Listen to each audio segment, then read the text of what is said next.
চলো আজ তোমাদের সাথে শেয়ার করব ঝাল ঝাল করে লোটে মাছের ঝুরুর রেসিপি।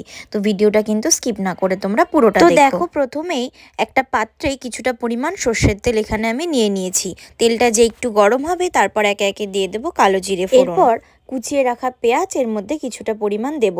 তারপর অল্প একটু নুন দিয়ে পেঁয়াজটা ভাজা ভাজা হয়ে এলে এর মধ্যে দিয়ে দেব আদা বাটা, রসুন বাটা, শুকনো লঙ্কার পেস্ট আর দিয়ে দেব কিছুটা পরিমাণ হলুদের গুঁড়ো। এরপরে মশলাটা একটু নেড়ে চেড়ে নিয়ে এর মধ্যে দিয়ে দেব আগে থেকে সেদ্ধ করে কাটা বেছে রাখা লোটে মাছগুলোকে। তারপর মশলার সাথে লোটে মাছগুলোকে ভালো করে কিন্তু আমরা কষিয়ে নেব। জলটা যখন একটু মরে যাবে তখন কিন্তু আমি এখানে আগে থেকে ভেজে রাখা আলু ভাজাগুলো দিয়ে একটু ঢাকনা চাপা দিয়ে বেশ কিছুক্ষণ হতে দেব। তোমরা কিন্তু চাইলে এই রেসিপিটার মধ্যে কিন্তু টমেটো দিতে পারো। তো বেশ কিছুক্ষণ বাদে ঢাকনা খুললেই দেখবে একদম কিন্তু লোটে মাছটা একদম শুকনো শুকনো হয়ে গেছে।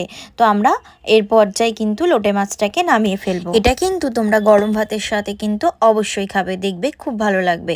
তো ভিডিওটা ভালো লাগলে অবশ্যই লাইক কমেন্ট করো। দেখা হচ্ছে তোমাদের সাথে পরের দিন আরো একটা নতুন ভিডিওর সাথে।